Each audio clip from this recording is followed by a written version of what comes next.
अस्सलाम वालेकुम, welcome to my YouTube channel. आज की वीडियो के अंदर हम डिस्कस करेंगे फ्रांज काफ्का का एक famous novella short story the Metamorphosis. Franz Kafka की बर्थ हुई थी 3 जुलाई 1883 को और उनकी डेथ हुई थी 3 जून 1924 को। Franz Kafka German speaking Bohemian novelist और शॉर्ट स्टोरी राइटर थे। इन्हें 20th सेंचुरी लिटरेचर के अंदर एक मेजर फिगर माना जाता है। इनके मोस्टली वर्क के अंदर रियलिज्म और फैंटेसिज्म दोनों पाए जाते हैं। इनके वर्क्स के अंदर मेजर थीम्स मेनली एलिनेशन है, एंग्जाइटी, गिल्ट, एब्सर्डिज्म, एक्जिस्टेंशियलिज्म वगैरह हैं। मेटामॉर्फोसिस बेस्ट नोन स्टोरी है इनकी। ये एलेगोरिकल नावल है, इसके अंदर एलिगरी का यूज़ किया हुआ है और ये पब्लिश हुआ था 1915 में। ये इस नावल के अंदर एक सेल्समैन की स्टोरी बताई गई है, लेकिन अगर हम इस टर्म मेटामॉर्फोसिस को देखें, एक साइंटिफिक टर्म है जिसका मतलब ये है कि अपीयरेंस के अंदर या कैरेक्टर्स के अंदर किसी एनिमल के अंदर चेंज आ जाना, और ये चेंज तब आना कि जब आप इमेच्योर स्टेज से अडल्ट स्टेज में चले जाते हैं। ये एक साइंटिफिक टर्म है। सेम इसी तरह इस नोवेला के अंदर ऐसा होता है कि जो सेल्समैन है, इसकी अपीयरेंस के अंदर चेंजेस आ जाती हैं। ये इंसान से एक इंसेक्ट बन जाता है और उसकी लाइफ बताई हुई है और उसकी लाइफ के अंदर सफरिंग बताई हुई है। ये नोवेला एब्सर्डिज्म के ऊपर बेस है। एब्सर्डिज्म कहते हैं कि एक ऐसी थ्योरी है जिसके नज़दीक लाइफ पॉइंटलेस है, मीनिंगलेस है, एग्जिस्टेंस इंसान का किसी भी किस्म का मायने नहीं रखता, इंसान की ज़िंदगी के अंदर कोई वरीज नहीं है। और इस थ्योरी के हिसाब से ये लोग गॉड को भी नहीं मानते।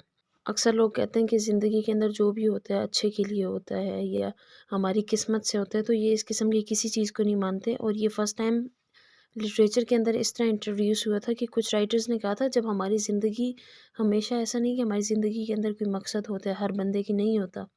तो जब ज़िंदगी हमारी मीनिंगलेस, पॉइंटलेस शुरू होती है, तो हमारे लिटरेचर को भी रियलिटी को ही डिपिक्ट करना चाहिए। तो इसकी बहुत ज़्यादा एग्जांपल्स हैं, जैसे वेटिंग फॉर गोडॉट भी एब्सर्डिज्म के ऊपर बेस्ड है। तो ये नोवेला भी एब्सर्डिज्म के ऊपर बेस्ड है, लेकिन इसके अंदर बहुत ही ट्रू डीप मीनिंग कन्वे किया गया राइटर के थ्रू। अब इस स्टोरी का स्टार्ट इस तरह होता है कि एक ट्रैवलिंग सेल्समैन अपने बेड पे जब वो जागता है, तो वो देखता है कि उसकी ट्रांसफॉर्मेशन हो गई और वो इंसेक्ट बन गया। वो अपने रूम के इर्द गिर्द देखता है, हर चीज़ उसे नॉर्मल लग रही होती है। वो दोबारा सोने की कोशिश करता है, लेकिन वो सो नहीं पा रहा होता। फिर वो एक करवट लेने की कोशिश करता है, तो वो करवट भी नहीं ले पा रहा होता। फिर वो ख़ारिश करने की, उसे इचिंग होती है, वो ख़ारिश करने की कोशिश करता है अपने स्टमक पे, तो उससे इचिंग भी नहीं हो पा रही होती। और वो जब कोशिश करता है, तो उसे पता चलता है कि उसकी हाथ नहीं है और उसकी बहुत सी टांगें हैं। मतलब ये अब अपीयरेंस बताया हुआ है एक इंसेक्ट का ना, कि इंसान से वो इंसेक्ट बन गया और उसे कैसा फ़ील हो रहा है। फिर ऐसा होता है कि उसे ये सब होने के बावजूद वो इंसेक्ट बन चुका है, लेकिन फिर भी उसे इस बात की फ़िक्र होती है कि ऐसा ना हो जाए कि मैं अपने काम पे जाने से लेट हो जाऊं, क्योंकि वो उसकी फैमिली टोटली उसके ऊपर डिपेंड करती है फाइनेंशली। तो वो उठने की कोशिश करते हैं, पर उससे उससे उठा नहीं जा रहा होता। फिर इतने में ग्रिगोर, उस कैरेक्टर का नाम, सेल्समैन का नाम ग्रिगोर है, उसकी मदर दरवाजे पे नॉक करती है। तो वो अपनी मदर को जवाब देना चाहता है, लेकिन जब वो जवाब दे रहा होता है, तो उसे ये बात महसूस होती है कि उसकी आवाज़ भी अब चेंज हो चुकी है और वो अ, जवाब नहीं दे पा रहा होता। तो इतने में उसके घर वाले थोड़ी देर छोड़ देते हैं उसे, फिर आते हैं दरवाजे पे नॉक करते हैं, फिर कुछ नहीं होता।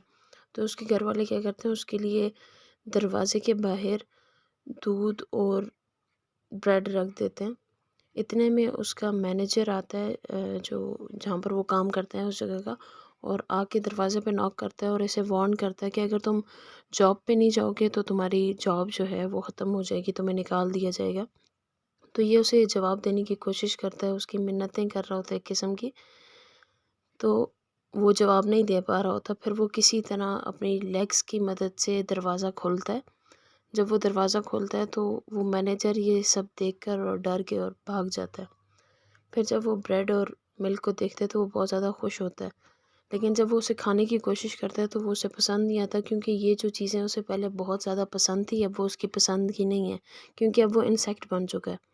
तो जब उसकी सिस्टर ये देखती है तो सिस्टर उसकी ला के उसके लिए कुछ पील्स वगैरह, छिलके वगैरह ये चीज़ें रखती है और वो खुशी से खा लेता है।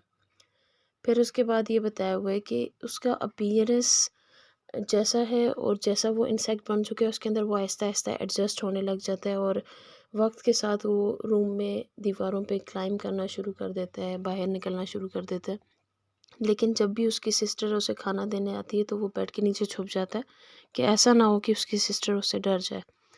फिर एक दिन क्या होता है कि इसकी मदर और इसकी सिस्टर इसके रूम से फर्नीचर हटा रही होती हैं, इसलिए कि अब तो फर्नीचर उसके किसी काम का है नहीं और उसके लिए स्पेस बना रही होती हैं। तो जब वो फर्नीचर हटा रही होती हैं तो इसे बहुत ज़्यादा बुरा लग रहा होता है कि इसकी सारी चीज़ें जा रही हैं।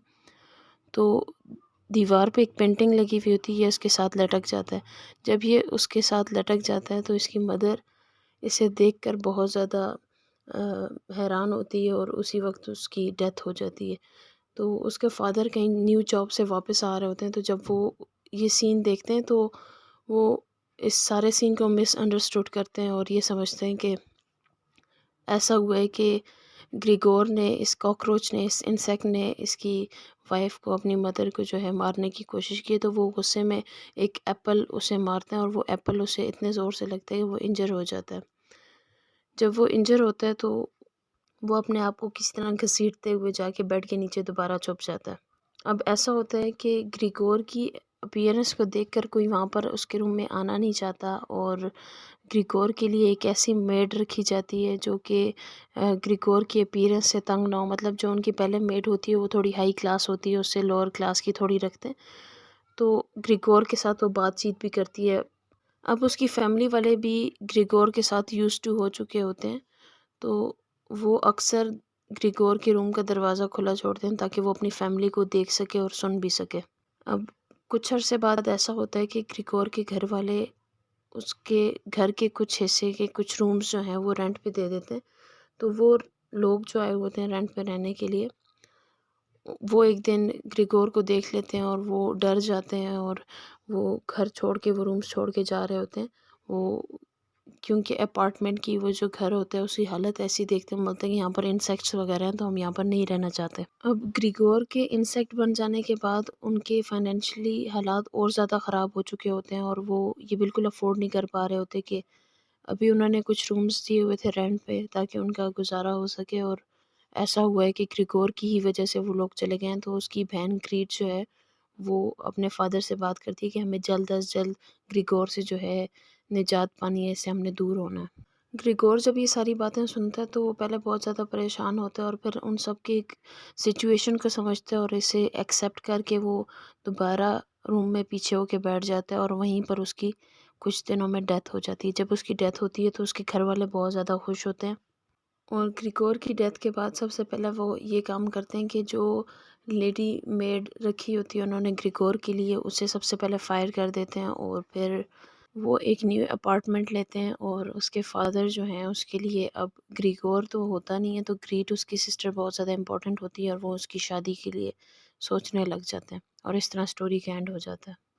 अब इसके थीम्स को देखा जाए तो इसके थीम्स के अंदर मेन जो थीम है वो है एब्सर्डिसिटी ऑफ लाइफ, यानी कि लाइफ कितनी एब्सर्ड है, मीनिंगलेस है। इसे हम इस तरह भी देख सकते हैं कि जब ग्रिगोर का ट्रांसफॉर्मेशन होती है, वो ट्रांसफॉर्म होता है इंसान से इंसेक्ट में, तो उसकी फैमिली वाले उसे किस तरह नॉर्मली एक्सेप्ट कर लेते हैं। वो बिल्कुल भी इसकी एग्जिस्टेंस के ऊपर उस वक्त क्वेश्चन नहीं करते कि ऐसा क्यों हुआ है या ये ठीक हो सकता है या नहीं हो सकता। वो जैसा भी होता है वो उसे उसी तरह एक्सेप्ट कर लेते हैं। अब देखें कि इसके बजाय कि उनकी उसकी फैमिली वाले इस बात पे सिंपैथी शो करते या ये ज़ाहिर करते कि उन्हें बुरा लग रहा है, इसके बजाय वो अ, उन्हें शर्मिंदगी महसूस हो रही थी ग्रिगोर के अपीयरेंस को देखकर, उसकी हालत को देखकर। नेक्स्ट थीम है कि the disconnect between mind and body, के बेशक ग्रिगोर इंसेक्ट बन चुका होता है लेकिन इंसेक्ट बनने के बाद भी उसका माइंड और उसकी बॉडी के अंदर बहुत ज़्यादा कन्फ्लिक्ट होता है। उसकी बॉडी एक इंसेक्ट की होती है जबकि उसका माइंड ह्यूमन का ही होता है, क्योंकि जब वो ट्रांसफॉर्म होता है तो वो सबसे पहले यही सोच रहा होता है कि वो काम के लिए लेट हो रहा है, ऐसा ना हो कि वो लेट हो जाए। वो अपने यूनिफ़ॉर्म को देख रहा होता है, अपने मैनेजर की बातें सुन रहा होता है, घर वालों की बातें सुन रहा होता है, और लास्ट में भी जब उसकी फैमिली उसके बारे में ये सोच रही होती है कि अब इससे हमें निजात पानी है, तो तब भी वो एज़ अ ह्यूमन ही सोचता है कि मैं इनके लिए मसला बन रहा हूँ और ये मसाइल मैंने क्रिएट कर दिए हैं, तो अब मुझे यहाँ पर नहीं होना चाहिए। तो ये सारा जो है ये बताया हुआ है कि बॉडी उसकी ट्रांसफॉर्म हुई है, लेकिन माइंड उसका अभी भी ह्यूमन वाला है। नेक्स्ट थीम है द लिमिट्स ऑफ सिंपैथी। अब सिंपैथी को देखा जाए तो कहीं पर भी कुछ लम्हे के लिए भी कहीं भी आप सिंपैथी नहीं देखेंगे ग्रिगोर के लिए, सिवाय शुरू में के कुछ सीन्स के अंदर ग्रीड जो ग्रिगोर की सिस्टर होती है वो उसे फूड वगैरह देती है और उसकी पसंद का देती है। पहले उसे ब्रेड और मिल्क देती है, लेकिन जब उसे ये बात समझ आती है कि अब वो ब्रेड और मिल्क नहीं पी सकता खा सकता, तो वो उसे उसके हिसाब से सब देती है।